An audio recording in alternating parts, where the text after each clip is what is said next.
کلمہ طیبہ کی فضیلت جو ہے اس کی سب سے پہلے 1 2 3 4 ایسی گنتی میں رکھوں گا، اور انشاءاللہ آج ہم کم و بیش 17 فضیلت اس کی دیکھیں گے، 17۔ پہلی فضیلت کلمہ طیبہ کی اہمیت بھی شامل ہے، فضیلت لیکن زیادہ ہے۔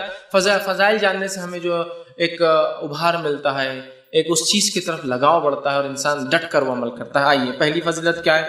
جس کی موت اس کلمے پر ہو جائے وہ جنت میں جائیں گے۔ یہ پہلی فضیلت ہے اس کلمے کی، لا الہ الا اللہ کی فضیلت۔ سبحان اللہ، پہلی فضیلت یہ ہے جو یہ پڑھ لے جنت میں جانے والا ہے۔ بس پڑھ لے کا معنی پھر سمجھ لینا، کنڈیشن اور اپلائیڈ۔ پڑھ لے مطلب اس کے تقاضوں کو پورا کرے، اس کے مطابق زندگی گزار لے، جنت میں جائیں گا۔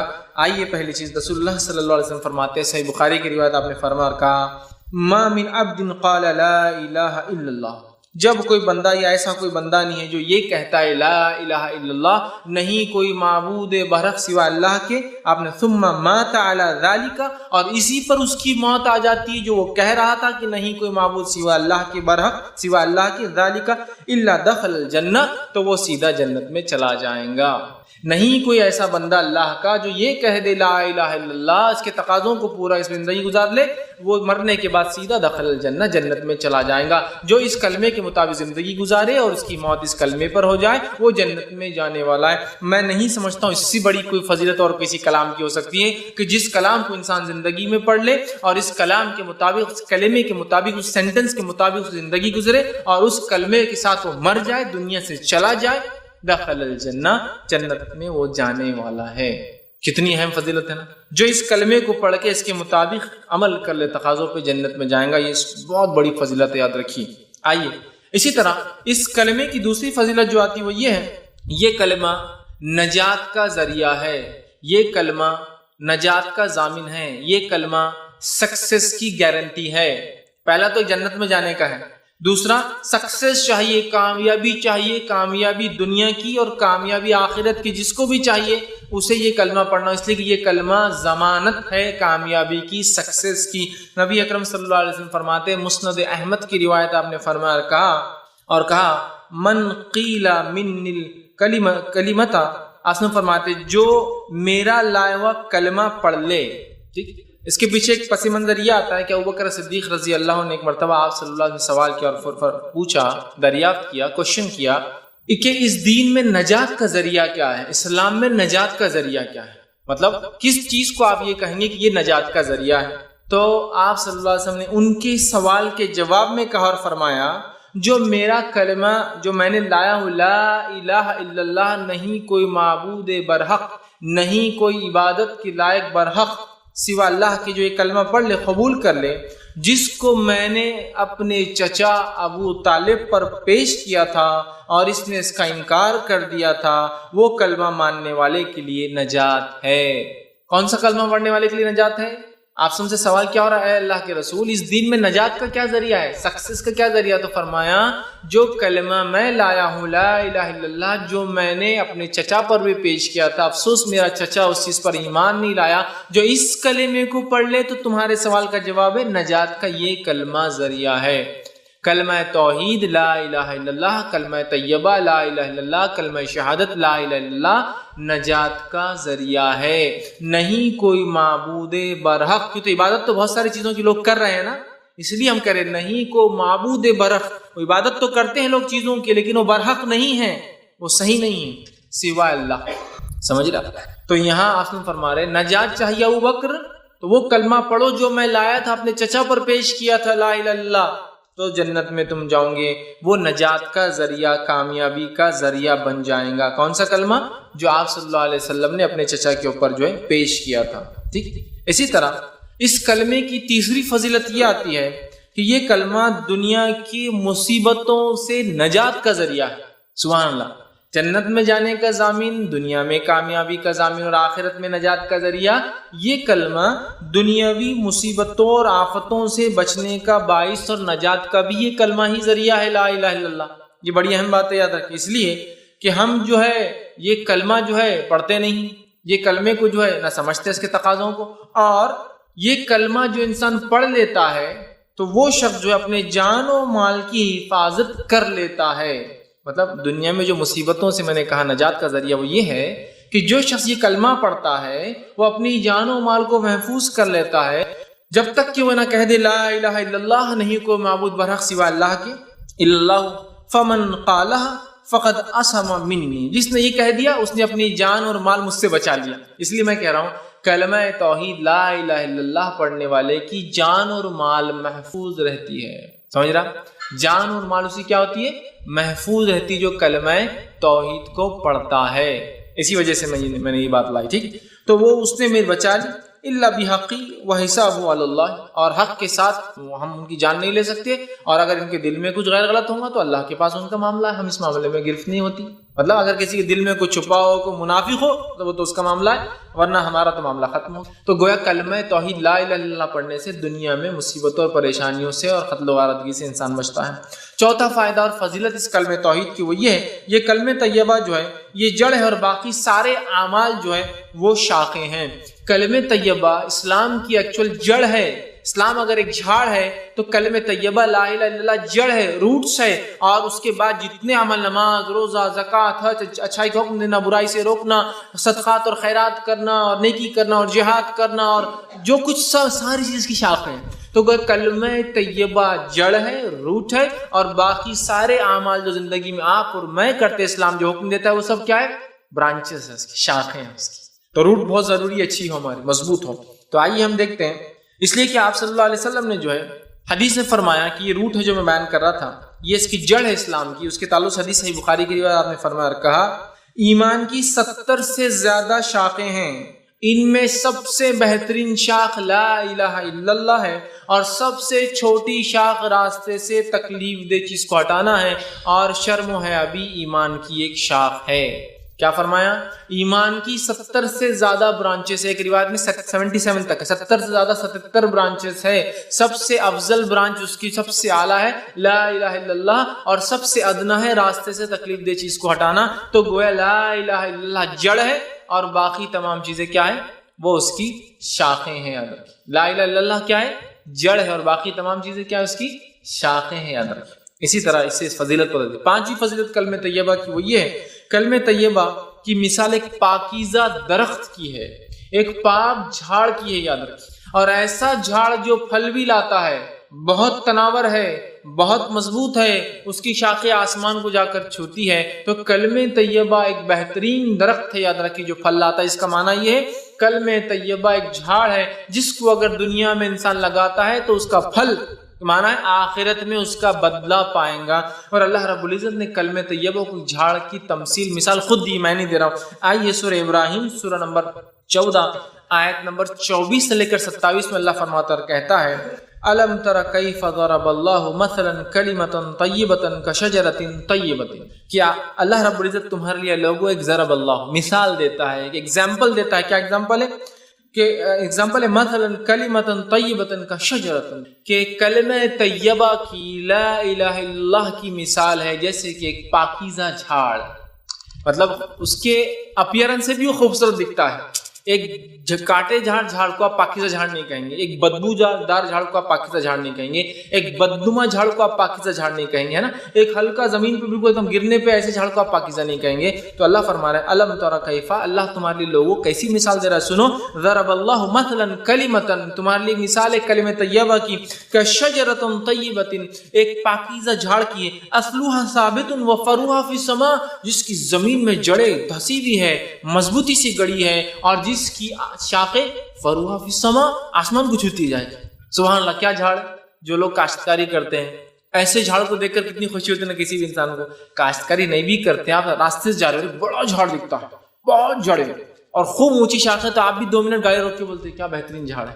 تو کہا کلمہ طیبہ ایک ایسا پاکیزہ جھاڑ ہے جس کی جڑیں مضبوط ہے، جس کی شاخیں آسمان کو فروها فی السماء تؤتی اکلها کل حین باذن ربها، اور اپنے رب کے حکم سے ہر موسم میں ہر بار پھل بھی لاتا ہے۔ ایک بہت بڑا جھاڑ بغیر پھل کی ہو تو کیا فائدے کا؟ آپ خود بولتے ہیں یار کھیت کا بہت حصہ ویسٹ کرا، اٹھا کے پھینک ڈالو۔ تو کلمہ طیبہ ایک پاکیزہ جھاڑ ہے، جڑیں مضبوط، شاخیں آسمان کو چھوتی ہے، اور اپنے رب کے حکم سے ہر بار ہر موسم میں پھل لاتا ہے، کنٹینیوسلی فروٹ دینے والا جھاڑ ہے، کبھی بھی جاؤ اور آپ کو پھل مل جائے گا۔ یہ کلمہ طیبہ سمجھیے آپ، ایک جھاڑ سے مثال، جھاڑ کے کتنے فائدے اٹھاتے ہیں آپ۔ کچھ جھاڑ کو اگر پتے نہ ہو، شاخیں نہ ہو، تو آپ جڑ سے فائدے اٹھاتے ہیں، اس کی چھال سے فائدے اٹھاتے ہیں۔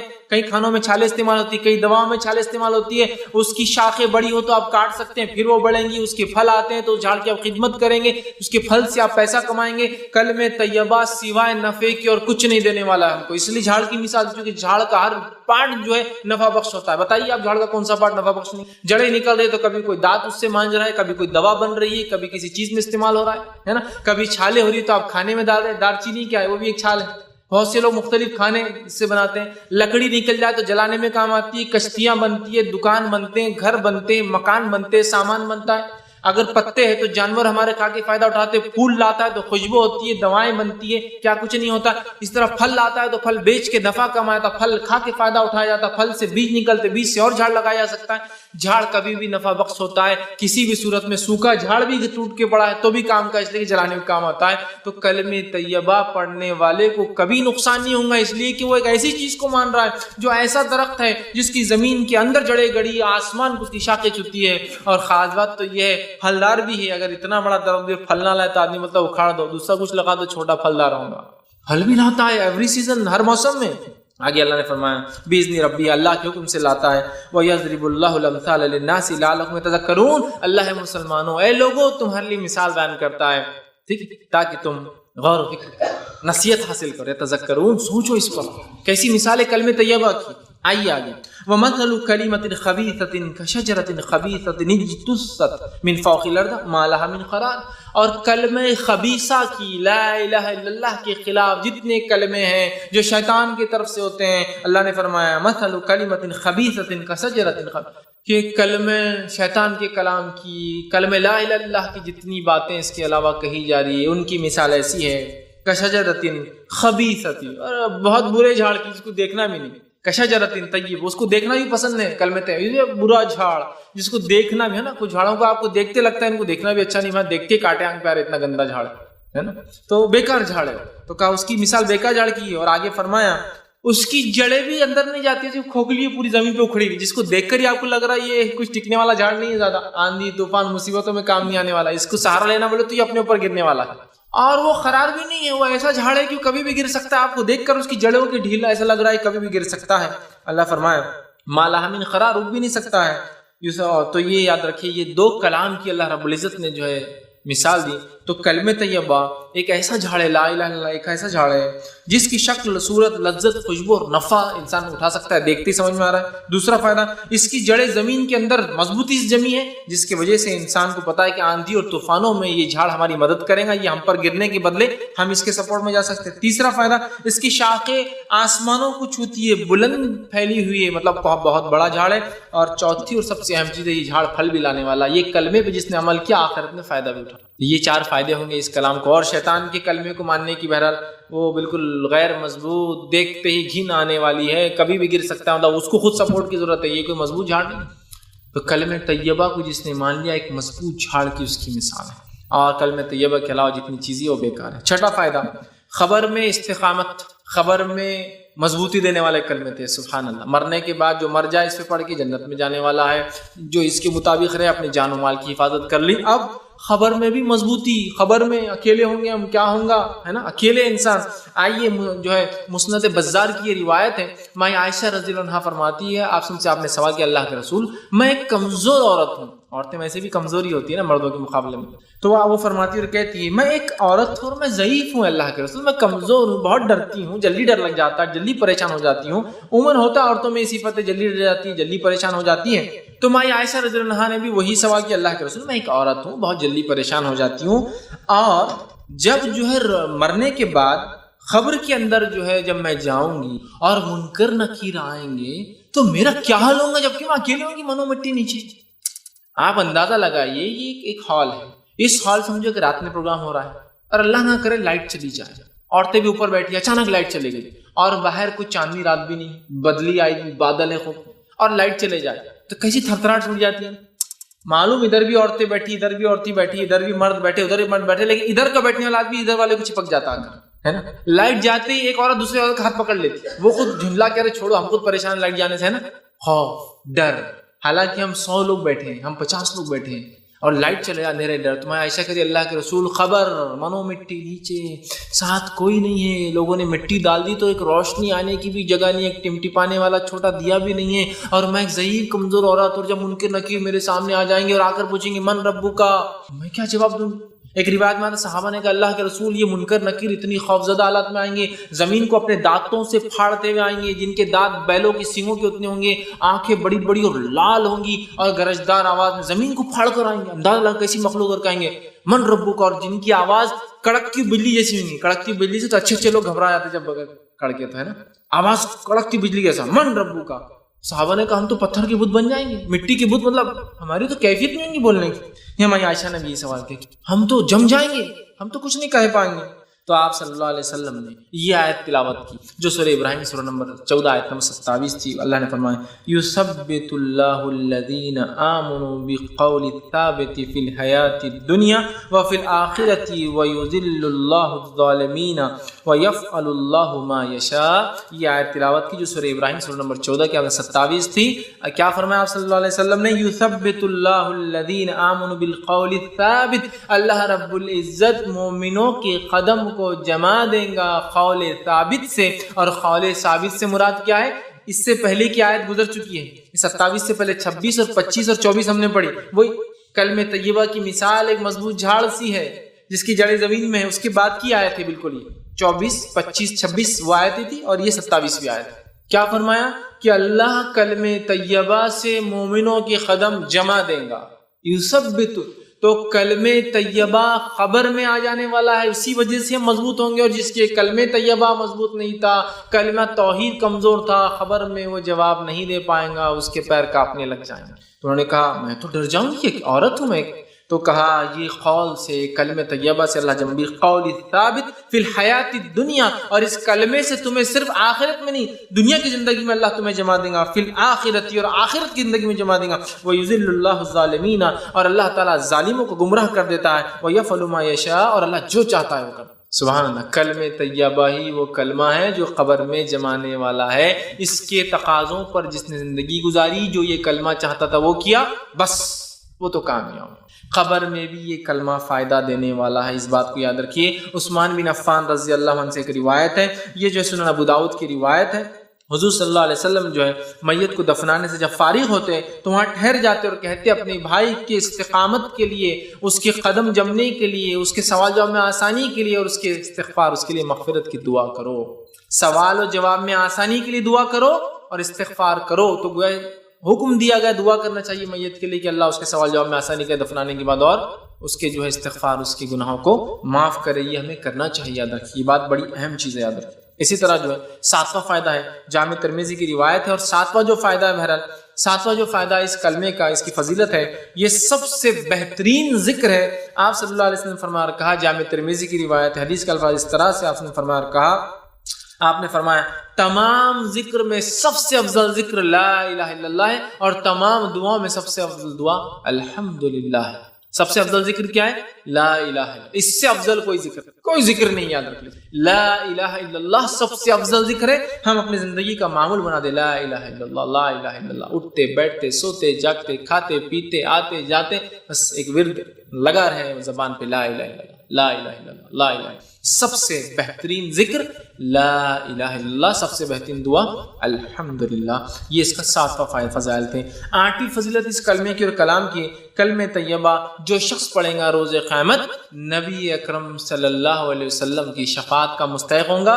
پڑھیں گا سے مراد اس کے تقاضوں کے ساتھ عمل کر کے دنیا سے گیا ہو، اسی پر قائم تھا، تو آپ شفاعت سفارش کریں گے۔ صحیح بخاری کی روایت ہے، آپ صلی اللہ علیہ وسلم فرمایا کہا، جو اس کلمے کو سچے دل سے پڑھیں گا رسول اللہ صلی اللہ علیہ وسلم کی شفاعت حاصل ہوں گی۔ آپ فرماتے اسعد الناس بشفاعتی یوم القیامت من قال لا الہ الا اللہ خالصا من قلبہ ونفسہ، جس شخص نے میری شفاعت کا مستحق روز قیامت وہ انسان بنے گا، وہ سعادت مند انسان ہوگا جس نے سچے دل سے اپنے نفس میں ہی صحیح یہ کہا ہوگا لا الہ الا اللہ، میری شفاعت ہوں۔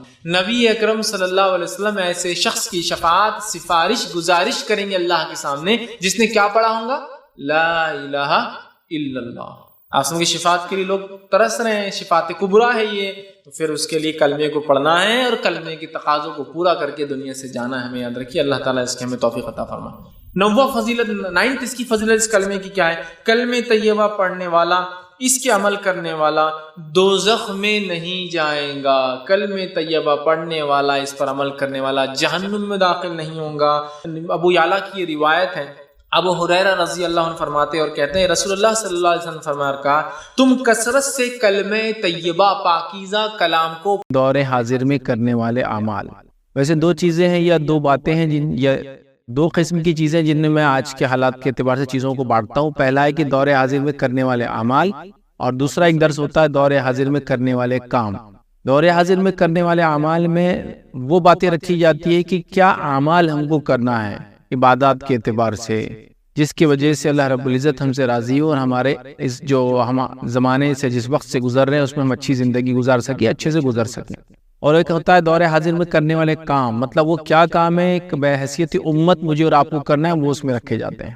تو آج کا جو لیکچر ہے ہمارا بہرحال وہ ہے کہ دور حاضر میں کرنے والے اعمال، مطلب وہ کیا اعمال ہے جو مجھے اور آپ کو کرنا ہے تاکہ جس دور سے ہم گزر رہے ہیں اس دور سے سکون اور اطمینان کے ساتھ گزر جائے، ایک اچھی دنیا کی زندگی ہم کو ملے اور ایک بہترین آخرت کی زندگی ہمیں عطا ہو یاد رکھیے۔ تو لہٰذا آئیے چلیے اپنی بات کی طرف بڑھتا ہوں، اور آج کیا اعمال ہمیں کرنا ہے، کون سی چیزیں ہم کریں گے دور حاضر جس سے ہم گزر رہے ہیں، جو آپ سب جانتے ہیں کتنے فتنے، فساد اور کس قسم کا دور ہے۔ بہرحال میں سمجھتا ہوں بہت زیادہ اس کے لیے آپ کو دانشور، علامہ اور سمجھدار ہونے کی ضرورت نہیں، مطلب جس دور سے میں اور آپ گزر رہے ہیں یاد رکھیے یہ بڑا ہی فتنوں کا دور ہے یاد رکھیے۔ اور اس فتنوں کے دور میں ہم دیکھ رہے ہیں مختلف قسم کے فتنے بس دن اور رات آ رہے ہیں، ایسا لگتا ہے کہ جیسے بارش کے خطرے برستے ہیں تو ویسے فتنے ہم پر آ رہے ہیں، مطلب جس طرح سے بارش ہوتی ہے اور ایک کے بعد ایک خطرے اس کے مسلسل برستے رہتے ہیں، تو اس طرح سے ہم دیکھ رہے ہیں فتنے، فساد، برائیاں، حالات جو ہے مختلف قسم کے، مطلب مختلف قسم سے یا تو لوگ آزمائے جا رہے ہیں یا تو پھر جو ہے ان پر عذابات ہم دیکھ رہے ہیں۔ چونکہ اللہ رب العزت ظاہر سی بات ہے دو ہی چیزیں ہوتی ہے، یا تو خوش ہوتا ہے قوموں سے اور جن سے وہ راضی ہوتا ہے اور خوش ہوتا ہے تو ان کو آزمائش میں ڈالتا ہے، اور یا تو پھر اللہ سزا دیتا ہے ان لوگوں کو جن سے وہ ناراض رہتا ہے اور جس پر اس کا غصہ اور غضب ہوتا ہے یاد رکھیں۔ تو لہٰذا ہم جس دور سے گزر رہے ہیں بڑا فتنوں کا دور ہے یاد رکھیں، تو اس دور کے اندر وہ کیا اعمال ہے جو مجھے اور آپ کو کرنا ہے تاکہ یہ زندگی اچھے سے گزر جائے اور مرنے کی بعد کی جو زندگی ہماری آخرت کی زندگی جو اچھی گزرے۔ تو آئیے 10 پوائنٹس کی شکل میں آج آپ کے سامنے آج جس دور سے ہم گزر رہے ہیں تو اس دور میں کرنے والے کیا اعمال ہوں گے جو مجھے اور آپ کو کرنا ہے۔ یاد رکھیے سب سے پہلی چیز یاد رکھیے ہم جس دور سے گزر رہے ہیں یہ فتنوں کا دور ہے، تو ہمیں اللہ رب العزت ہمیشہ فتنے مطلب فتنوں کا مطلب یہ ہے کہ ہماری آزمائش کا دور ایک طرح سے، تو ہمیں اللہ رب العزت سے ہمیشہ دعا کرتے رہنا چاہیے کہ اللہ رب العزت ہمیں آزمائش سے بچائے۔ تو آج کا پہلا ہمارا پوائنٹ ہوگا یاد رکھیے کہ فتنوں سے بچنے کے لیے اللہ کی پناہ طلب کرنا، فتنوں سے بچنے کے لیے اللہ کی پناہ طلب کرنا، چونکہ جو دور سے میں اور آپ گزر رہے ہیں یہ بڑا پرفتن دور ہے، بڑا آزمائشوں کا دور ہے، یا تو پھر ہم نے اپنے اعمال کو اتنے برے کر دیے بدعملیوں کے نتیجے میں عذاب آ رہا ہے ہم پر۔ اگر ہماری آزمائش ہے تو ہم کو صبر کرنا ہے، اور اگر ہم پر عذاب ہے تو اپنے اعمال کو تبدیل کرنے کی ہمیں کوشش کرنا ہے۔ ہم دیکھ رہے ہیں لوگ پیٹے جا رہے ہیں، مارے جا رہے ہیں، لیکن وہ سمجھ نہیں پا رہے ہیں کہ یہ آزمائش اللہ کا عذاب ہے۔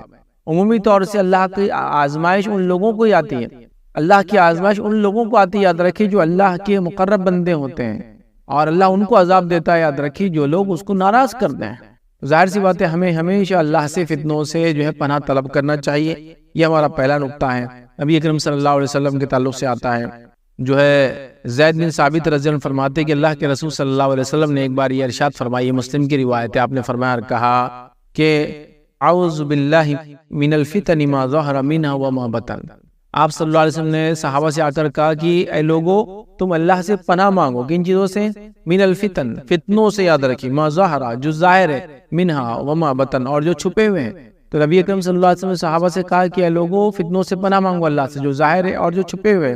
چنانچہ جیسی نبی اکرم صلی اللہ علیہ وسلم کا یہ حکم صحابہ نے سنا، صحابہ نے یہ کہا جو حدیث میں آتا ہے نعوذ باللہ من الفتن ما ظہر منها وما بطن، ہم سب پناہ مانگتے اللہ کی ان فتنوں سے جو ظاہر ہے اور جو باطن ہے۔ تو گویا اللہ کے رسول صلی اللہ علیہ وسلم فتنوں سے بچنے کے لیے صحابہ کو تلقین کی، اور صحابہ نے فوراً یہ دعا دہرا لی اور کہا کہ اللہ ہم پناہ میں آتے ہیں تیری جو ظاہر فتنے اور جو باطن فتنے، یاد رکھیں۔ تو لہٰذا ہم بہت پرفتن دور سے گزر رہے ہیں، اس فتنے کے دور میں یاد رکھیں ہم تمام کو خوب کثرت سے اللہ سے دعا کرتے رہنا چاہیے کہ اللہ ان فتنوں سے ہمیں نجات دے، ان فتنوں میں ہمیں ثابت قدم رکھ، ان آزمائشوں کے ہمارا جو مرحلہ ہے اس میں اچھے سے گزار دے، ہم کو اس چیز کی توفیق دے کہ چونکہ آزمائش بھی تیری طرف سے آتی ہے اور آزمائش کو برداشت کرنے کی اور صبر کرنے کی توفیق بھی تیری طرف سے آتی ہے، تو لہٰذا ہمیں توفیق دے جو آزمائش تو نے دیا اس آزمائش میں ہم کھرے اترے، صحیح سے اس آزمائش سے گزرے اور یہ زندگی ہماری خیر سے گزر جائے اور آخرت میں ہمارا جو ہے بیڑا پار لگ جائے رکھے۔ تو بہرحال ہمیں سب سے پہلا کام کرنا ہے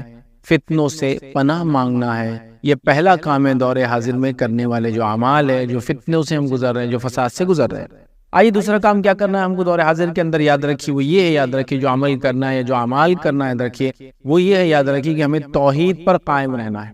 حالانکہ تو اول پوائنٹ ہونا چاہیے، لیکن ظاہر سی بات ہے اول میں نے اس لیے رکھا کہ فتنوں سے، چونکہ فتنوں کے تعلق سے، مصیبتوں کے تعلق سے ہم دیکھ رہے ہیں تو پہلا ہو رکھا، لیکن توحید عقیدہ توحید پر ہونا ضروری ہے، اس لیے کہ اگر کوئی شخص عقیدہ توحید پر نہ ہو تو وہ آزمائش بھی اس کے لیے کچھ کام نہیں آنے والی، مطلب اس کو کوئی بینیفٹ نہیں ہونے والا آزمائشوں کا، بلکہ اس کے لیے ہو سکتا ہے سزا ہو۔ یاد رکھیں تو توحید سب سے امپورٹنٹ چیز ہے، یاد رکھیں دنیا کے اندر اگر کسی کو کوئی نعمت اللہ رب العزت نے عطا کی ہے اور جس نعمت کا انسان دن اور رات بھی شکر کرے تو کم ہے، وہ یہ ہے کہ اللہ رب العزت کسی بندے کو اس چیز کی ہدایت، مطلب جو نان مسلم ہے اس کو ہدایت دے دے اور کسی مسلمان کو توفیق دے دے کہ وہ توحید پر قائم رہے۔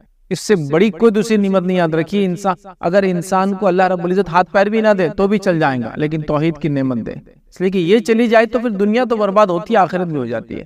اللہ تعالیٰ مال و دولت نہ دے، غربت میں زندگی گزار دے، مگر توحید پر ہو، کامیابی ہے۔ اللہ تعالیٰ نے اگر مشکلوں میں زندگی گزار دی، بیماریوں میں گزار دی، تنگ دستی میں گزار دی، شہر سے بے شہر آپ کو ہونا پڑا، وطن سے بے وطن ہونا پڑا، مشکل ہو گئی، زمین پر فساد تھا آپ کے، کچھ بھی ہو، لیکن آپ نے اگر یہ کام کیا نا کہ آپ توحید پر تھے تو باقی بیڑا انشاءاللہ العزیز پار ہے، یاد رکھیے۔ اور اگر توحید نہیں تھی اور دنیا عیش و آرام سے گزر گئی، مال و دولت میں گزر گئی، حکومت اور جس کو کہیں گے سب کچھ مل گیا، اولاد مل گئی، اچھا ماحول مل گیا، کھانے کو ملی نعمتیں، زمین جائیداد، یہ وہ اچھا ملک، سب کچھ مل جائے، سلطنت دنیا کی، آخرت میں جو خسارہ، یاد رکھیے۔ تو ہمیں توحید پر قائم رہنا ہوگا، یاد رکھیے، توحید پر باقی رہنے کی دن رات کوشش کرنا ہوگی اور یہ بات کو جانچنا ہوگا، دیکھنا اور پرکھنا ہوگا کہیں ایسا نہ ہو ہمارے اندر کسی بھی قسم سے توحید کی الٹ چیز، وہ کیا ہوتا ہے شرک، وہ آنا جائے۔ اس لیے اگر وہ آ جائے تو وہ ایک ایسا کیڑا، یاد رکھے، جو کسی بھی اچھے جھاڑ کو ایسا کیڑے خراب کر دیتے ہیں، جو جھاڑوں کو جڑوں میں لگ جاتے ہیں کبھی، تو یہ توحید میں اگر خلل ہو جائے، مطلب شرک آ جائے، تو یہ ایک ایسا کیڑا ہے جو جھاڑ کی جڑ میں لگا ہوا ہے، اوپر بھی نہیں دکھتا بھی نہیں۔ بہت اہم بات ہے، یاد رکھیں۔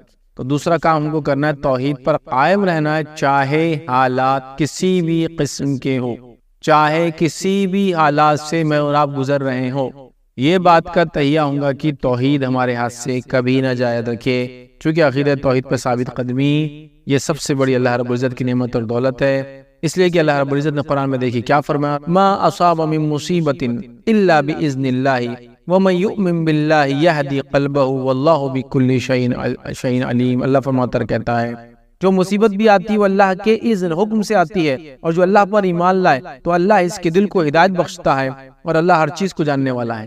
تو ہر مصیبت اللہ کی طرف سے آتی ہے، لیکن جو شخص ایمان لائے اللہ پر، مطلب توحید پرست ہو، تو آزمائش اللہ کی طرف سے، اگر ہم توحید پر ہوں گے اس آزمائش میں تو اللہ کیا کریں گے، ہمارے دل کو ہدایت بخشیں گے۔ یاد رکھ ہمیں اس مصیبت، اس مشکل، اس پریشانی، اس جو آفت یا بلا ہم پر وہ لاتا ہے، جو آزمائش لاتا ہے، اس میں ہم کو ثابت قدمی ملیں گی۔ یاد رکھیں تو اللہ نے خود فرما دیا کہ اللہ کی طرف سے مصیبت آتی ہے، لیکن اللہ تعالیٰ کسی کے دل کو اگر ہدایت دے دے، کسی بندے کو ایمان پر رکھ دے تو بہرحال اس کے اللہ کی بڑی نعمت ہے، اور اللہ رب العزت جو ہے دل کو ہدایت بخشتا ہے، اور اللہ ہر چیز کو جاننے والا ہے۔ تو ظاہر سی بات ہے ہم کو یاد رکھیے توحید پر رہنا ہے، اور شرک جیسی بری اور خطرناک بیماری ہمارے اندر کبھی نہ آئے۔ اور یہ بات بھی میں رکھ دوں، یاد رکھیے کسی بھی عمل کو قبول ہونے کے لیے 3 کنڈیشن علماء لگاتے ہیں، سب سے پہلا توحید پر ہو، دوسرا خالص نیت سے کرے، اور تیسرا سنت کے مطابق ہو تو عمل قابل قبول ہے۔ یہ جنرل رولنگ ہے، جنرل اصول ہے، آپ یاد رکھ لیجیے۔ تو یہاں پہلا پوائنٹ بھی آ گیا اس کے اندر، یہ کہ جو اعمال کی قبولیت کی ضروری ہے توحید۔ کوئی انسان کتنا بھی عمل کرے توحید پر نہ ہو، اخلاص کے ساتھ بھی کرے اور سنت کے مطابق بھی کرے تو فائدہ نہیں ملے گا۔ کوئی انسان کتنا بھی جو ہے سنت کے مطابق کام کرے لیکن توحید پرست نہ ہو تو اس کو فائدہ نہیں ملے گا۔ کوئی انسان توحید پرست بھی ہو، سنت کے مطابق کام کرے، لوگوں کو دکھانے کرے تو بھی فائدہ نہیں ہوگا۔ تینوں چیزوں کا کمبینیشن ہے، یاد رکھیے کوئی بھی عمل کا قبولیت۔ تو یہ ہمارا سیکنڈ پوائنٹ تھا کہ ہم توحید پر ہو، یاد رکھیے۔ پہلا فتنوں میں ہم جو ہے اللہ رب العزت سے ہمیشہ دعا کرے کہ اللہ حفاظت کرے، دوسرا توحید پر یاد رکھے۔ آئیے تیسرے پوائنٹ کی طرف بڑھتے ہیں، وہ کیا عمل ہے ہم کو کرنا اس دور میں، جس دور سے میں اور آپ گزر رہے ہیں۔ یاد رکھیے وہ عمل یاد رکھے، کتاب اللہ اور سنت رسول اللہ صلی اللہ علیہ وسلم کو مضبوطی سے تھام لینا ہے۔ کتاب اللہ اور سنت رسول اللہ صلی اللہ علیہ وسلم کو مضبوطی سے تھام لینا ہے۔ یہ بات میں نے کیوں کہی؟ کیونکہ اس سے پہلے کا جو پوائنٹ تھا اس کے آخر میں نے جو کہا کسی بھی عمل کی قبولیت کے لیے 3 کنڈیشن ضروری ہے، توحید پر ہو، اخلاص نیت سے کیا ہے، سنت کے مطابق کیا جائے۔ تو کتاب و سنت یاد رکھیے، کتاب و سنت یاد رکھیے، اس کو ہم کو تھام لینا ہے مضبوطی کے ساتھ۔ اگر کتاب و سنت کو ہم نے مضبوطی سے نہیں تھاما یاد رکھیے تو اللہ رب العزت ہمیں ہدایت اور رہنمائی نہیں دے سکتا، چونکہ ہدایت اللہ کی کتاب میں ہے۔ قرآن میں اللہ نے کیا فرمایا سنیے، قرآن کا حکم اللہ فرماتا ہے اور کہتا ہے قد جاءکم من اللہ نور و کتاب مبین۔ اللہ فرماتا ہے کہ اللہ کی طرف سے تمہارے پاس جو ہے نور اور کتاب مبین، کھلی کتاب آ گئی، مطلب قرآن نور ہے، ہدایت ہے اور کھلی کتاب آ گئی۔ تمہارے پاس اللہ کی طرف سے نور اور ایسی واضح کتاب آ چکی ہے جس کے ذریعے اللہ تعالیٰ ان لوگوں کو سلامتی کے راہوں کی طرف ہدایت دیتا ہے جو اس کی رضا کی اتباع کرتے ہیں، اور اپنے حکم سے اندھیروں سے نکال کر روشنی کی طرف لے جاتا ہے اور صراط مستقیم کی طرف ان کی رہنمائی کرتا ہے۔ تو یہاں اللہ رب العزت نے واضح کر دیا کہ ہمارے پاس قرآن کی شکل میں نور آ گیا اور کھلی کتاب آ گئی، اللہ اس کے ذریعے جو اس کے راستے میں چلتا ہے ان کو ہدایت دیتا ہے۔ تو گویا قرآن وہ کتاب ہے، یاد رکھیے ہمارے لیے کتاب ہدایت ہے، اگر اس کو ہم چھوڑ دیں گے تو یاد رکھیے دنیا میں کوئی کامیابی کا راستہ نہیں ہے۔ اکثر لوگ ہم دیکھتے ہیں اس کتاب کو چھوڑنے کے نتیجے میں دنیا میں ذلیل اور گمراہ ہوتے ہیں، اور آخرت میں یاد رکھیے بہت ہی سخت انجام ہوں گا، یاد رکھیے۔ تو لہٰذا ہمیں چاہیے کہ قرآن کو ہم تھام لیں، قرآن کو اپنی زندگیوں کے اندر لے آئے اور قرآن کے مطابق مکمل طور سے میری اور آپ کی لائف گزرے، یہ سب سے امپورٹنٹ ہے، یاد رکھیے۔ چلیے آگے بڑھتے ہیں، فورتھ پوائنٹ کی طرف بڑھتے ہیں، جو آج کے جدید دور میں جو فتنوں کا دور ہے، جو جس طرح کے حالات سے گزر رہے، کیا عمل ہم کریں؟ فورتھ کام کو کرنا ہے، دینی علم کو خوب حاصل کرنا ہے۔ توحید کا علم ہم نے دیکھ لیا، ضروری ہے توحید پر رہنا، اور اس کا علم ہوگا تو رہیں گے ہم۔ اس کے بعد کتاب و سنت کے مطابق عمل ہم نے دیکھ لیا، یاد رکھیے۔ اب ہم جو پوائنٹ دیکھ رہے ہیں وہ دینی علم کو حاصل کریں، مطلب من جملہ اسلام کا نالج گین کریں، یاد رکھیے یہ بے حد ضروری ہے، اس لیے کہ علم جو ہے نور ہے، یاد رکھیے۔ دیکھیے میں آپ کو مثال دیتا ہوں، علم کی مثال کیا ہے؟ اگر ایک جگہ اندھیرا اور آپ لکڑی لے لے رہے اس سے اندھیرے میں چلائے تو کیا اندھیرے کو مار لائیں گا اس سے؟ نہیں۔ لیکن اگر اسی اندھیرے میں آپ چھوٹا سا بلب جلا دے تو وہ روشنی اندھیرے کو ختم کرنا شروع کر دیتے۔ تو علم یہی ہے، علم نور ہے، مطلب دنیا میں اندھیرا ہے، اگر اللہ رب العزت اپنی شریعت کو نازل نہ کرتا تو انسان تو کبھی ہدایت تک نہیں پہنچ سکتا، ہے نا؟ تو ظاہر سی بات ہے علم نور ہے، دین اور شریعت کا علم میں یہاں خاص طور سے کہہ رہا ہوں، اور اس کے علاوہ دنیاوی علم بھی اس میں شامل ہے، لیکن سب سے اول دین اور شریعت کا خوب علم حاصل کرے، یہ بے حد ضروری، یاد رکھیے یہ وقت کی ضرورت ہے، یاد رکھیے آج لوگوں کو بیسیکلی طہارت کے ایشوز نہیں معلوم ہے، اس کے مسائل نہیں معلوم ہے نا۔ طہارت بنیادی چیز ہے، اس لیے کہ اس کے بغیر نماز روزہ مطلب جس کو کہیں گے نماز نہیں ہوتی، یاد رکھیے، ہے نا۔ ہم جانتے ہیں اس تمام چیزوں کو، حج وغیرہ اس پر ڈیپینڈ ہے، طہارت وغیرہ کے مسائل یاد رکھیے، قرآن کی تلاوت اس سے جڑی، یاد رکھیے بہت سارے احکام۔ ویسے تو اسلام چاہتا ہے ذہنی طہارت ہو، مطلب ذہن پاک ہو، خیالات پاک ہو، جسم پاک ہو، کپڑے لباس پاک ہو، اطراف کا ماحول پاک ہو، محلے پاک ہو مسلمانوں کے، ہے نا۔ تو بہرحال ہمیں جو ہے دینی علم حاصل کرنا ہے۔ ہم دیکھیے بنیادی طور سے دینی علم اتنا ہم میں کمزور ہے کہ اگر نماز میں اگر وہ رکعتیں زیادہ ہو جائے، کم ہو جائے، کوئی رکن چھوٹ جائے نماز کا، تو کیا کرنا ہے ہم کو پتہ نہیں، بس لوگ جو بول رہے ہیں ہم وہ کر لے رہے ہیں، لیکن ہم کو نہیں پتا کہ سسٹمیٹیکلی مجھے اور آپ کو کیا کرنا چاہیے جب اس طرح کا کوئی واقعہ ہو جائے تو ہمارے ساتھ۔ تو بہرحال یہ بڑی سوچ کی چیزیں یاد رکھیے، اس معاملے میں بہت گہرائی سے ہم کو سوچنا ہے، یاد رکھیے، اور ہمیں جو اس چیز پر عمل کرنا ہے، دینی علموں کو حاصل کرنا ہے، یاد رکھیے، اس لیے کہ یاد رکھیے اللہ رب العزت نے یہ حکم سورہ توبہ میں دیا، صحابہ کے تعلق سے آتا ہے، سورہ توبہ سورہ نمبر 9 آیت نمبر 122 میں اللہ نے دیکھی کیا فرمایا، کہا اللہ نے فرمایا پھر ایسا کیوں نہ ہوا کہ ہر فرقے میں سے کچھ لوگ دین میں سمجھ پیدا کرنے کے لیے نکلتے تاکہ جب وہ ان کی طرف واپس لوٹتے تو اپنے گھروں کو برے انجام سے ڈراتے، اس طرح شاید وہ برے کاموں سے بچتے رہتے۔ مطلب ایسا کیوں نہیں ہوا کہ صحابہ جہاں جن علاقوں سے تھے وہ کیوں نہیں آئے اور دین کا علم کیوں نہیں حاصل کیا، تاکہ وہ علم حاصل کرتے دین کا اور پھر جا کر اپنے گھر والوں کو سکھاتے۔ تو گویا یہاں حکم دیا گیا کہ دینی علم کے لیے نکلو، سیکھو اور جا کر سکھاؤ، ہے نا۔ نبی اکرم صلی اللہ علیہ وسلم نے فرمایا، بہت مشہور روایت ہے، طلب العلم فریضۃ علی کل مسلم، کہ علم کا حاصل کرنا ہر مسلمان کے لیے فرض ہے، یاد رکھیں، اس کی طلب رکھنا، اس کی طلب رکھنا، اس کی سوچ رکھنا، اس کی کوشش کرنا ہمارے لیے بے حد ضروری ہے، یاد رکھیے۔ آج ہم دیکھتے ہیں لوگ جھوٹی نبوت کا دعویٰ کر رہے ہیں اور اچھے خاصے مسلمان ان کے فالوورز بن جا رہے ہیں، لوگ جو ہے انکار حدیث کر رہے ہیں، مطلب ایک فتنہ ہی بہت بڑا کہ نبی اکرم صلی اللہ علیہ وسلم کی سنت کا انکار کر رہے ہیں اور لوگ اس کو مان لے رہے ہیں، یہ کہہ رہے ہیں کہ قرآن تو بڑا ہے تو ہم قرآن کو کیسے حدیث سمجھیں گے، لہٰذا ہم صرف قرآن کو مانیں گے، اور لوگ بڑے ہاں ٹھیک ہے بس صحیح بات ہے، اور لوگ دیکھ رہے آپ دیکھ رہے پھر انکار حدیث کر رہے ہیں، مطلب حدیث کو چھوڑنے کے فتنے میں پڑ چکے ہیں، صرف قرآن کو ہمارے لیے کافی کہہ رہے ہیں۔ حالانکہ نبی اکرم صلی اللہ علیہ وسلم نے اس بات کی وضاحت کر دی تھی حدیث میں کہ ایک زمانہ آئے گا تم میں سے کچھ لوگ تکیوں سے ٹیک لگا کر بیٹھیں گے اور کہیں گے جو اللہ کی کتاب میں حرام ہے وہ حرام ہے اور جو اللہ کی کتاب میں حلال ہے وہ حلال ہے، ٹھیک ہے۔ تو آپ صلی اللہ علیہ وسلم یاد رکھو جن چیزوں کو میں بھی حلال قرار دوں حرام قرار دوں، یہ ویسے ہی جیسے اللہ کی کتاب نے حلال و حرام قرار دیا ہے۔ لیکن آج ہم دیکھ رہے ہیں لوگ فتنے میں پڑ رہے، کیوں؟ علم کی کمی کی وجہ سے۔ طہارت کے مسائل نہیں معلوم، روزے اور نماز کے مسائل نہیں معلوم۔ جو لوگ ریگولر نماز پڑھ رہے ہیں ان کو یہ نہیں پتا کہ نماز میں سجدے سہو اور وغیرہ وغیرہ وغیرہ کے مسائل کیا ہے۔ یہ بہت ہائی ٹائم ہے اندر کی۔ ہم یہ سب گمراہیوں سے، اندھیروں سے، فتنوں سے، فساد سے اگر نکلنا چاہتے ہیں تو دین کا علم حاصل کریں اور اس کو عام کر دیں ہر طرف۔ لوگ اپنے دین کو سمجھتے ہو، اس کے مسائل، اس کی باریکیوں کو جانتے ہو، اور وہ باتیں جو ایک فرد کے لیے جاننا بے حد ضروری ہے، موٹی موٹی جو باتیں جس کو کہیں گے، جیسے فرائض کو ادا کرنا، تو فرائض کو ادا کرنا سب کے لیے ضروری ہے، تو اس کے بارے میں اس کے مسائل جاننا سب کے لیے ضروری ہے۔ کب ہوتے ہیں، کب نہیں ہوتے، کیسے ہوتے، کن حالت میں چھوڑ سکتے، کن حالت میں کر سکتے، اگر کر رہے ہیں تو کب توڑ سکتے، اگر توڑے تو کفارہ کیا ہوگا، فدیہ کیا ہوگا، اس کی قضا کیا ہوں گی، سب معلوم ہونا چاہیے۔ لیکن آج آپ دیکھیے کچھ بھی نہیں پتا ہے لوگوں کو۔ تو میں نے یہاں تک دیکھا کہ حج کو جاتے ہیں اور اچھی خاصی تبلیغ رقمیں بھر کے حج کو جاتے ہیں، اور انہیں حج کے مسائل کے بارے میں 100 روپے کی کتاب خرید کے کبھی پڑھی نہیں۔ اگر کوئی کہے کہ بھائی حج کے مسائل پہ کوئی کتاب خرید لو تو ان کو جان پہ آتا رہے اتنا پیسہ کہاں خرچ کریں گے، 2-2 4 لاکھ حج کے لیے کرتے ہیں، لیکن 200 کتاب لے کر مسائل کو جاننے کی کوشش نہیں کرتے۔ بے حد ضروری ہائی ٹائم ہے دینی علم کو ہم خوب عام کریں اور اس کو حاصل کریں۔ آئیے 5واں کام جو ہم کو کرنا ہے اس دور میں، یاد رکھیے، وہ یہ ہے مسلمانوں کی جماعت میں شامل رہنا اور تفرقے سے اجتناب کرنا، مطلب اختلاف سے بچنا ہے۔ مسلمانوں کی جماعت میں شامل رہنا ہے اور تفرقے بازی سے، جس کو ہم کہیں گے لڑائی جھگڑے سے، آپس میں اختلاف پیدا کرنے سے بچنا ہے۔ اس لیے کہ یاد رکھیے توحید کے بعد جو سب سے عظیم نعمت ہے جو اللہ ایک بندے پہ کرتا ہے وہ اتحاد ہے۔ آئیے اس کی دلیل میں آپ کے سامنے رکھتا ہوں کہ توحید کے بعد سب سے اہم نعمت اللہ تعالیٰ کی اتحاد ہے۔ روایت اس طرح سے کہ اللہ کے رسول صلی اللہ علیہ وسلم نے فرمایا کہ شیطان اس بات سے مایوس ہو چکا ہے کہ نمازی اس کی عبادت کریں گے، ہے نا، مطلب توحید پر اصل اس کی عبادت نہیں کریں گے، اس سے وہ مایوس ہو چکا ہے، لیکن وہ اس بات سے مایوس نہیں کہ ان میں جھگڑا لگائیں گا۔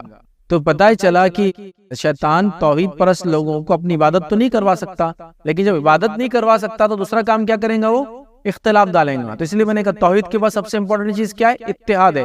اور شیطان کیا کر رہا ہے، توحید میں اگر خلل نہیں ڈال سکتا تو سیکنڈ پارٹ میں جا رہا ہے، اور سیکنڈ سٹیپ کیا ہے اس کی، اختلاف ڈالنا۔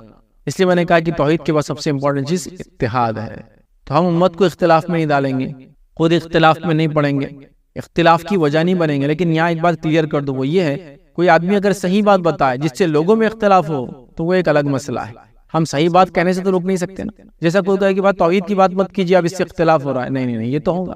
کوئی کہے کہ ہم اتباع سنت کی بات مت کہیے اس سے اختلاف ہو رہا، نہیں نہیں ایسا۔ کوئی یہ کہے کہ قرآن کی بات مت کیجیے یار اس سے اختلاف ہو رہا، نہیں نہیں یہ تو کہیں گے ہم۔ اختلاف وہ چیزوں کے ذریعے کہ جو چیزیں قرآن و سنت کے خلاف ہو اور ان چیزوں کو ہم نے اپنے اندر اپنا لیا ہے اور وہ کر کے اختلاف پیدا ہوتا ہے، سمجھ میں آتا ہے۔ کتاب و سنت پہ چلنے سے اختلاف نہیں ہوتا ہے کبھی بھی، لہٰذا ہم اتحاد کو تھامیں۔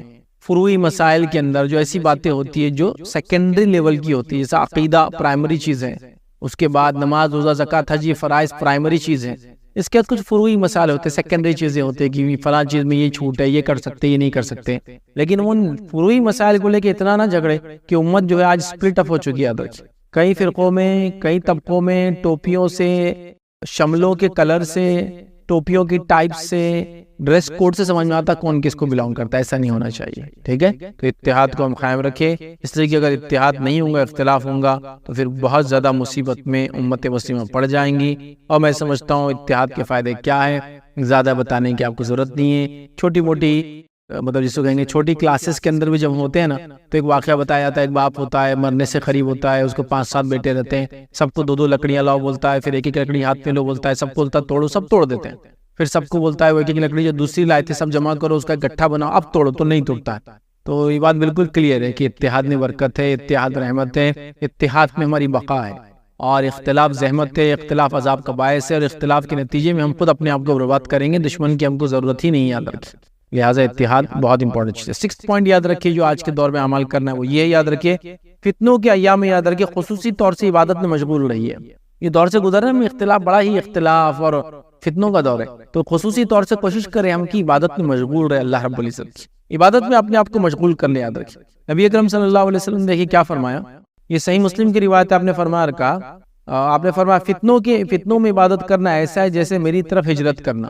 مطلب فتنوں میں جو ہے انسان جب عبادت کرتا ہے اس کی مثال ایسی ہے کہ کوئی شخص نے نبی اکرم صلی اللہ علیہ وسلم کی طرف ہجرت کی، اور ہم سب جانتے ہیں کہ نبی اکرم صلی اللہ علیہ وسلم کی طرف جب ہجرت کا معنی یہ کیا، کسی زمانے میں جب نبی اکرم صلی اللہ علیہ وسلم کی طرف ہجرت کرتے ہیں تو ظاہر سی بات ہے فتنے، فساد اور تکلیفوں میں لوگ آ جاتے ہیں، ٹھیک ہے، تو فتنوں کے وقت میں عبادت کرنا مطلب بڑا عمل ہے، اس لیے کہ ہر کوئی نہیں کر سکتا ہے، تو آپ فرمانا میری طرف ہجرت کرنے کے جیسا، سمجھ رہے آپ؟ تو لہٰذا فتنوں کے دور میں ہم کیا کریں، کوئی عبادت میں دل لگا یاد رکھیں، اور خاص طور سے عبادت کریں، نماز ہے، روزہ ہے، زکوٰۃ ہے، حج ہے، اس کے علاوہ تمام عبادت نفلی ہے اور فرضی ہے، تمام عبادتوں کے فرائض ہے اور نوافل یاد رکھیے، اس میں خوب اہتمام کرے، چونکہ فتنوں کے دور میں عبادت اللہ رب العزت کو پسند ہے۔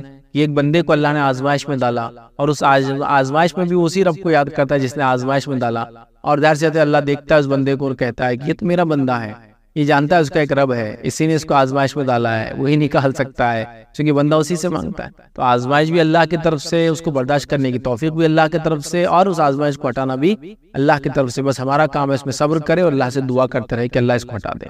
اسی طرح 7 پوائنٹ جو آج کم لیں گے، 7واں کام جو ہم کو کرنا ہے آج کے دور میں، جو عمل کرنا ہے، یاد رکھیے تقوی کو اختیار کرنا ہے، اور تقوی کا تعلق دل سے، یاد رکھیے تقوی میری داڑھی سے، تقوی میری ٹوپی سے، تقوی میرے نماز کے چٹے سے نہیں سمجھ میں آ سکتا ہے۔ تقوی دل کی کیفیت وہ اندر ہوتا ہے کہ جب بندہ اکیلا ہوتا ہے اور اکیلے میں بھی وہ کوئی گناہ نہیں کرتا، یہ سوچ کر کہ اس کا رب اسے دیکھا۔ اور تقوی کیا ہے؟ تقوی یہ ہے کہ اللہ رب العزت کے عذاب سے ڈر کی وجہ سے اور نبی اکرم صلی اللہ علیہ وسلم کی نافرمانی سے بچنے کے لیے ایک انسان سیدھی راہ پر چلے، صحیح کام کو کرے، یہ تقوی ہے، کیونکہ اللہ مجھے پکڑ نہ لے اس لیے میں نیک کام کرتا ہوں، یہ تقوی ہے کہ نبی اکرم صلی اللہ علیہ وسلم کی نافرمانی نہ ہو جائے مجھ سے، میں کیا کروں گا اگر ایسا میں کر کے چلا جاؤں گا تو روز قیامت کیا انجام ہوں گا۔ تو بہرحال وہ جو جب یہ سوچتا ہے تو تقوی اختیار کرتا ہے، اور تقوی دل کی کیفیت یاد رکھیے۔ اللہ رب العزت نے قرآن میں دیکھی کیا فرمایا اس کے تعلق سے، اللہ فرماتا ہے اور کہتا ہے تقوی کے تعلق سے، یاد رکھیے اللہ نے فرمایا یا ایھا الذین آمنوا ان تتقوا اللہ یجعل لکم فرقانا ویکفر عنکم سیئاتکم ویغفر لکم واللہ ذو الفضل العظیم۔ اللہ فرماتا اور کہتا ہے، سنیے اس کا ترجمہ، اے ایمان والو اگر اللہ تعالیٰ سے ڈرتے رہو گے تو وہ تمہیں ایک بصیرت اور حق اور باطل کا فرق عطا کرے گا۔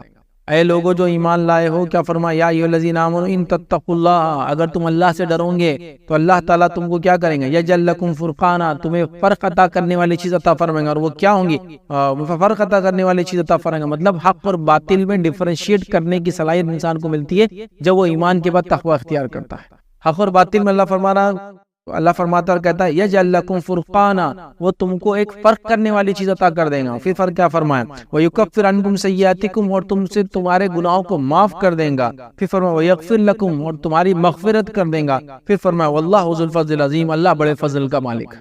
تو یہاں اس آیت میں بتایا گیا کہ اگر ایمان کے بعد تقوی اختیار کرتے ہیں تو اللہ رب العزت ہم کو فرقان عطا کرتا ہے، فرق کرنے کی تمیز عطا کرتا ہے۔ اور آج یہ چیز کھو چکی ہے، ہم حرام اور حلال کا فرق بھول چکے ہیں، محرم اور غیر محرم کا فرق بھول چکے ہیں، اسی طرح سود اور حلال چیزوں کا فرق، تجارت کا فرق بھول چکے ہیں، اسی طرح سنت اور بدعت کا فرق بھول چکے ہیں، اسی طرح توحید اور شرک سب کو ایک جیسا سمجھ رہے ہیں ہم لوگ۔ تو فرقان جو ڈیفرنشیٹ کرنے والی چیز ہے، جو کسوٹی ہے، جو کرائٹیرین ہے، وہ تب ملیں گا جب ایمان لانے کے بعد ہم تقوی اختیار کریں گے تو اللہ ہم کو فرقان عطا کریں گا، اور فرقان عطا کرنے کے نتیجے میں کیا ہوگا معلوم آپ کو، اللہ رب العزت ہم کو سمجھ دے دیں گا قرآن میں، مطلب اچھائی و برائی کی، اور اس کے بعد ہمارے گناہوں کو معاف کریں گا، ہماری مغفرت کریں گے۔ اللہ بڑے فضل کا مالک ہے، اللہ کے لیے تمام چیزیں آسان ہیں۔ تو میں سمجھ رہا ہوں تقوی اختیار کرنا کتنا امپورٹنٹ ہے، اس بات سے واضح ہو رہا ہے کہ ہمیں تقوی اختیار کرنا چاہیے اللہ رب العزت کا، یاد رکھیے ہر حال میں، یاد رکھیے ہر حال میں، چاہے میں لوگوں کے سامنے ہوں، چاہے میں اکیلے میں ہوں، چاہے مجھے کوئی دیکھ رہا ہے، چاہے مجھے کوئی دیکھ نہیں رہا ہے، میں اپنے ہر بار ایسے رہوں۔ جیسے مثال کے طور پہ ایک آدمی جا کے کسی ہال میں بیٹھا ہے تو وہ کیسا بیٹھتا ہے جب CCTV کیمرہ لگا ہوتا ہے، اور کیسا بیٹھتا ہے جب وہ نہیں ہوتا ہے۔ لیکن اگر آپ کو یہ بتاؤ کہ CCTV کیمرہ ہمیشہ لگا ہے تو آپ صحیح کام کرتے ہیں نا، غلطیوں سے بچتے ہیں۔ اسی طرح یاد رکھیے اللہ رب العزت CCTV تو ایک بڑی ہیچ مثال ہے، اللہ رب العزت ہر چیز سے باخبر ہے، خیالات ہمارے ذہن میں کیا ہوتا ہے اس سے باخبر ہے۔ تو بہرحال ہمیں چاہیے کہ ہم اللہ کا تقوی اختیار کریں، اس کے بڑے فائدے ہیں۔ اسی طرح جو ہے 8th پوائنٹ یا 8واں کام جو ہم کو کرنا ہے آج کے دور میں، جو فتنوں کا دور ہے، یہ دور جس سے ہم گزر رہے ہیں، یاد رکھیے وہ کام یاد رکھیے کثرت سے توبہ اور استغفار کرنا ہے، کثرت سے توبہ اور استغفار کرنا، بہت زیادہ توبہ اور استغفار کرنا، کیونکہ جب انسان توبہ اور استغفار کرتا ہے اللہ رب العزت ایسی قوم کو عذاب نہیں دیتا۔ آئیے اللہ کیا فرماتا ہے قرآن کے اندر، سنیے اللہ فرماتا ہے، کہتا ہے سورہ انفال سورہ نمبر جو ہے 8 اور آیت نمبر 33 میں اللہ فرماتا ہے، کہتا ہے وَمَا كَانَ اللَّهُ مُعَذِّبَهُمْ وَهُمْ يَسْتَغْفِرُونَ، کہ اللہ تعالیٰ کیوں کسی قوم کو عذاب دیں گا جبکہ وہ اس سے معافی مانگتے استغفار کرتے ہیں۔ کیا فرمایا اللہ نے، وما کان اللہ معذبہم، اللہ کو کیا پڑی کسی قوم کو عذاب دینے کی، وہم یستغفرون، جبکہ وہ اس سے اپنے گناہوں کی معافی طلب کرتے ہیں۔ تو گناہوں کی معافی طلب کرنا بڑا عمل ہے، ہمیں ہمیشہ گناہوں سے معافی مانگتے رہنا چاہیے، ہر پل، ہر بار، ہر وقت، اٹھتے بیٹھتے سوتے جاگتے۔ نبی اکرم صلی اللہ علیہ وسلم گناہ نہیں کرتے تھے، معصوم تھے، خطاؤں سے، گناہوں سے پاک تھے، آپ یاد رکھیے، اس کے باوجود بھی آپ 70 to 100 ٹائمز روایت میں آتا ہے توبہ اور استغفار کرتے ہیں۔ تو یہ ہم کو ٹریننگ تھی ایکچولی کہ امت کیا کرے، ہم تو کتنے گناہ کر رہے دن اور رات۔ نبی اکرم صلی اللہ علیہ وسلم معصوم ان خطا ہونے کے باوجود بھی معافی مانگ رہے ہیں، تو ہمیں گناہ ہوتے ہی معاف کر دینا۔ اور جب اللہ کیا فرما رہا ہے، اللہ کو کیا پڑی کسی قوم کو عذاب دینے کی، جبکہ وہ استغفار کرتے ہیں۔ کثرت سے استغفار کرنے والے بن جائے، استغفار کے ان گنت فائدے یاد رکھیے۔ میں جو ٹاپک آپ کے سامنے رکھ رہا ہوں یاد رکھیے، 8 پوائنٹ ہے اور آگے اور 2 بھی ہے، یہ ہر پوائنٹ پہ میرا ایک کمپلیٹ لیکچر ہے۔ تقوی آپ اس سے پورا کمپلیٹ لیکچر ہے میرا، صبر اس پہ کمپلیٹ لیکچر ہے، ٹھیک ہے، توبہ استغفار اس پہ کمپلیٹ لیکچر ہے۔ آپ کوئی بھی پوائنٹ اٹھا لیجئے اس کے اندر سے، علم اس پہ کمپلیٹ لیکچر ہے، علم کی اہمیت، تو ہر پوائنٹ پہ یاد رکھیے میرا ایک کمپلیٹ مکمل لیکچر ہے، ٹھیک ہے۔ تو آپ ان کو تلاش کیجئے، جیسے پناہ مانگنے والی دعائیں ساری ملیں گے آپ کو، پورے جتنے پوائنٹس ہیں اس پہ لیکچر سے، ٹھیک ہے۔ تو خاص طور سے توبہ اور استغفار۔ توبہ کا میننگ کیا ہے؟ ایک راستے سے چل رہا تھا انسان، وہ راستے سے پلٹ گیا، مطلب گناہوں کے راستے پہ تھا، اپنے آپ کو پلٹ گیا، نیکی کی طرف مڑ گیا۔ استغفار کیا ہے؟ توبہ کرنے کے بعد وہ اپنے گناہوں سے معافی چاہتا ہے اپنے رب سے، اور جو گناہ ہو چکے اس کی معافی چاہتا ہے، اور جس حالت سے گزر رہا ہے اس میں معافی مانگتا ہے، اور آنے والی زندگی میں گناہ نہ ہو بلکہ معافی مانگتا ہے۔ سمجھ رہے بات؟ لہٰذا توبہ اور استغفار کا ہم دامن تھام لے۔ اور میں سمجھتا ہوں توبہ اور استغفار کیا ہے آپ جانتے ہیں، اور توبہ کے کچھ کنڈیشن ہیں۔ سب سے پہلے دل میں نادم ہو، انٹینشن ہو توبہ کا، اس کے بعد اللہ سے توبہ کرے، اور اس کے بعد جو ہے کبھی نہ اس عمل کو دہرائے، اور بندوں کا معاملہ ہو تو اس چیز کو واپس لوٹا دے۔ یہ کنڈیشن ہے یاد رکھیں توبہ کی۔ لہٰذا ہمیں توبہ کرنا ہے اور کثرت سے استغفار کرنا۔ آئیے آگے بڑھتے ہیں، اور جو جدید دور میں جس حالت سے ہم گزر رہے، جو کرنے والے اعمال ہے، اس میں سے ایک عمل جو کرنا ہے وہ ہے فارغ اوقات کو نفع بخش کاموں میں لگانا ہے۔ کیونکہ آج کل لوگوں کے پاس بہت خالی وقت، جتنی دنیا بزی بھی ہو رہی ہے تو اتنے لوگ خالی بھی تو ہے۔ آج دیکھیے ہر آدمی کوشش کر رہا ہے کہ اس کو جو 1.5 GB 2 GB 3 GB پھکٹ میں ملا ہے، فری کا ملا ہے، بس اس کو خرچ کرنے پورا دن ڈالا۔ دیکھیے آپ پورا دن ویسٹ ہو رہا ہے۔ میں نے پیسے بھر دیا، سال بھر کا ریچارج کر لیا 2500 کا۔ آپ 2500 کا ریچارج کیا تو میرے لیے ضروری ہے نا ایک بائٹ نہیں، اس کا ایک بٹ یوز کروں میں، تو بس لگا ہے وہ جتنے GB اس کو فری ملا کھپا رہا ہے اس کو بس۔ بھائی وہ ایک بنڈل ایک پیکیج ہے، لے لیا آپ نے، ختم، آپ کو جتنی ضرورت ہے کیجیے، باقی بند، لیکن فالتو میں وقت ضائع کیا جا رہا ہے۔ کچھ لوگوں کی مصروفیت کا یہ عالم یاد رکھے کہ ان کے ذرہ برابر بھی ٹائم نہیں ہے، اور کچھ لوگوں کے خالی وقت کا یہ عالم یاد رکھے کہ ان کا اتنا وقت ہے کہ وہ اپنے وقت کو کہاں ضائع کرے، اس پہ پریشانی معلوم، ہاؤ ٹو ویسٹ ٹائم، اس کے لیے تیاریاں چل رہی کہ وقت کو برباد کیسے کرے، یاد رکھے، ٹھیک ہے۔ لوگوں کے پاس اتنا خالی وقت ہے، اسی کو انتہا نہیں۔